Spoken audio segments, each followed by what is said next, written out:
ঘিরি কাঁধে পড়ে গেলে কি হবে? হ্যাঁ, আমার এবার ট্রাভেল কংলাক পাহাড়ে এক রাত। পুরো ভিডিও দেখতে সাথে থাকুন রাহাত দ্য ট্রাভেলার, আর সাবস্ক্রাইব করে রাখুন আমার চ্যানেল। ছুটির অপরূপ সৌন্দর্য উপভোগ করতে ভ্রমণ পিয়াসীদের প্রধান আকর্ষণ হচ্ছে এখন সাজেক। এই সাজেকের গিরিকাঁধ আর পাহাড় কংলাকের চূড়ায় পাখির বাসার আদলে গড়া ছোট্ট বাসায় এক রাত যাপনের অভিজ্ঞতা নিয়ে আজকে আমার এই ব্লগ। এসি হুন্দাই বাসে করে স্টারটেকের সৌজন্যে বাংলা মোটর থেকে রাত 10টায় আমাদের যাত্রা শুরু। মাঝখানে জমজম রেস্টুরেন্টে আমরা ডিনার করে নিলাম। এরপর এখানে একটু চা খাওয়ার পর আমাদের দীর্ঘ রাস্তার প্রস্তুতি নিয়ে রাস্তা ছুটে চলেছি। সকালে ঘুম ভাঙলো আঁকাবাঁকা এবড়োতেবড়ো রাস্তা আর পাহাড়ি অঞ্চলে ঝাঁকুনি গিয়ে। একটা অপূর্ব সুন্দর সকাল। স্নিগ্ধতায় আমরা নামলাম খাগড়াছড়িতে। খাগড়াছড়ির বাঁশঝাড় রেস্টুরেন্টে আমাদের শুরু হলো ব্রেকফাস্ট।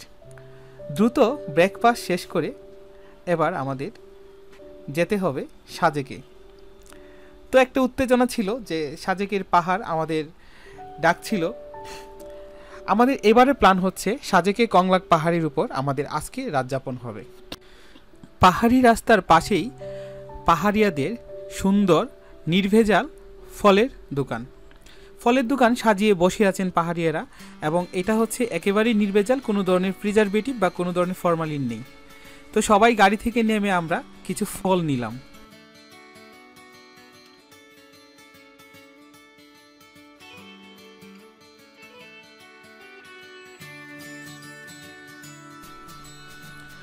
ফ্রুটসের পার্ট শেষ করে আবার আমরা গাড়িতে উঠলাম।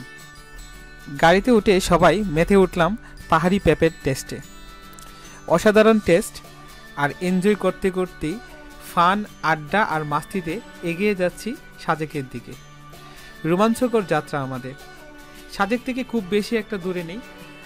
আকাশের যে মেঘগুলা একদম তুলার মতো দেখা যাচ্ছিল। আসলে সাজেক হচ্ছে মেঘের রাজ্য, আর মেঘের যে চূড়া যেখানে সে মেঘ ঢাকা খায় সেই কংলাক পাহাড়ের মধ্যে থাকতে হবে। আর ছোট ছোট বাচ্চাদের টাটা আমাদেরকে সত্যি মুগ্ধ করছে। মাঝখানে দেখলাম একটা গাড়ির লম্বা সারি। জিজ্ঞেস করলাম এখান থেকে সাজেকের স্কোয়াড হয়, মানে হচ্ছে আর্মি প্রটেকশন দিয়ে আমাদেরকে নিয়ে যাওয়া হবে সাজেকে। তো লাইনে দাঁড়িয়ে থেকে আর্মি প্রটেকশন নিয়ে আবার ছুটে চললাম।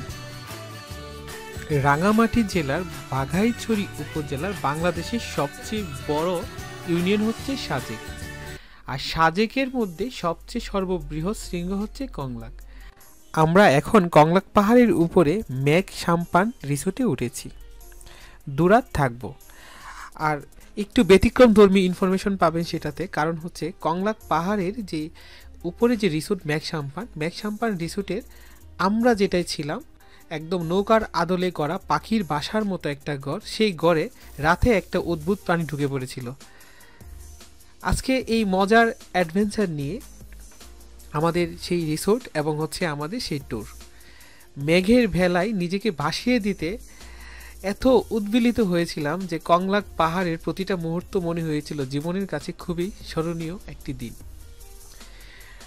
আমরা মেঘ সাম্পানির দিকে যাচ্ছি, আর মেঘ সাম্পানির দিকে যখন যাচ্ছিলাম সাজেকের কংলাক পাহাড়ের নিচে মেঘগুলাকে দেখা যাচ্ছিল। তো আমাদের রিসোর্ট থেকে মনে হচ্ছিল যে মেঘগুলা ভেসে এসে রিসোর্টের সাথে ধাক্কা খাবে।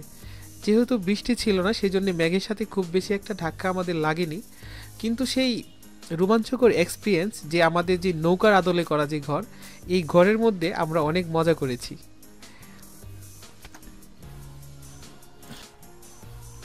পাহাড়ে ওঠার যে রোমাঞ্চকর অনুভূতি এবং পাহাড় ট্রেকিং করার পরে আমাদের যা অবস্থা হয়েছিল সেটা হচ্ছে যে আর মনে হচ্ছিল যে আর এক পাও এগোতে পারবো না।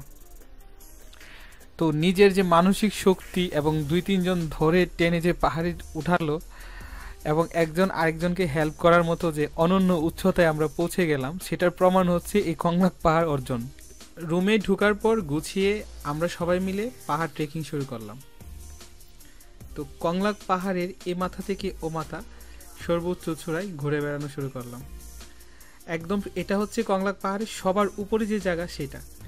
এখানে অনেক পর্যটক আসেন এবং পাহাড়ের যে ক্ষুদ্র নৃগোষ্ঠীর ছোট কয়েকটি ঢেরাও এখানে আছে।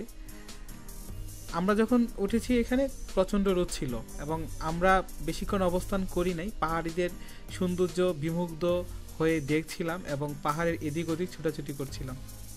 আরও অনেকগুলো গ্রুপ এসেছিল। সাজেক যারা বেড়াতে আসেন ওদের প্রায় 95% মানুষই আসলে কংলাক পাহাড়ে আসেন। কংলাক পাহাড়ের উপরটা এখন যতটুকু স্মুথ আমরা দেখতে পাচ্ছি, একটা সময় কিন্তু এত স্মুথ ছিল না। আপনি এই যে এখানে গেলেই দেখতে পারবেন যে এখান থেকে এই ঠিক রাস্তাটা বেয়ে সবাইকে উপরে উঠতে হয় এবং ওয়াও কি একটা ভয়ঙ্কর অবস্থা, একটু যদি পা পিছলে পড়ে যায় অনেক নিচে পড়ে যেতে হবে। এবং এই যে পাহাড়ি ছোট্ট যে বাচ্চা, তাদের যে একদম স্নিগ্ধ যে হাসি, তাদের বাচ্চাদের যে আমাদের দেখে যে আনন্দ এবং রিসিভ করার যে প্রবণতা, এটা অসাধারণ। আমরা এখানে দেখতে পাচ্ছি কতগুলো মেয়ে, ওরা পাহাড়ি রাতে ছিল এবং তারা পাহাড় ট্রেকিং করতেছে। ওদের সাথে কথা হয়েছিল, মেয়েটা ইঞ্জিনিয়ারিংয়ে পড়ে এবং সে হচ্ছে এই বাংলাদেশের ছোটো ছোটো যে পাহাড়গুলো আছে সেখানে ট্রেকিং করে। ওদেরকে দেখে আমার মনে হচ্ছিল আমি মনে হয় খুব পাহাড়ে একটা ট্রেকিং করে কিছু একটা জয় করে ফেলেছি। তো আমার ঘাম এবং হচ্ছে আমার ক্লান্তি দেখেই বোঝা যাচ্ছে। তবে এটার পিছনে একটা চাপা উত্তেজনাও ছিল যে কংলাক পাহাড় নিয়েই আমি একটা স্পেশাল ভিডিও বানাবো, সেটা হয়েছে। আমি সাজেক এসেছি, এটা হচ্ছে আমার 2 বার। তো এইটা রোমাঞ্চকর একটা অভিজ্ঞতা ছিল এবং হচ্ছে আমরা এই যে বাঁশের যে গড় আছে সেটার মধ্যে ছিলাম। তো এটা আজকে রিভিউ করতে যাচ্ছি না, কারণ হচ্ছে এই যে মেঘ সাম্পান যে রিসোর্টটা যে আপু যে বানিয়েছেন, ওনাদের সার্ভিসগুলো খুবই ভালো। কিন্তু একটা প্রবলেম হচ্ছে কি, এখানে আসলে আপনারা যদি খুব বেশি লোক একসাথে চলে আসেন, ধরেন সেটা সংখ্যাটা যদি প্রায় 100-র মতো হয়ে যায়, 60-70 জন 100 জন, সেক্ষেত্রে আপনাদের পানির প্রবলেম হবে, কারণ পাহাড়ি অনেক নিচে থেকে পানি আসতে সময় লাগে। এই যে একটা নাইস ভিউ, আসলে নিজেকে চিন্তাই করা যায় না। আমরা পাহাড়ের দিন শেষে হচ্ছে পাহাড়ি রাত, এই রাতের বেলায় একসময় কংলাক পাহাড়ে অবস্থান করা ছিল খুব ঝুঁকিপূর্ণ, কিন্তু এখন আর সেটা নেই, এখন উপরে রিসোর্ট হয়েছে।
রাতের বিনোদনের পরে রাত জেগেছিলাম, তাই খুব ভোরে ঘুম থেকে উঠতে পারি নাই।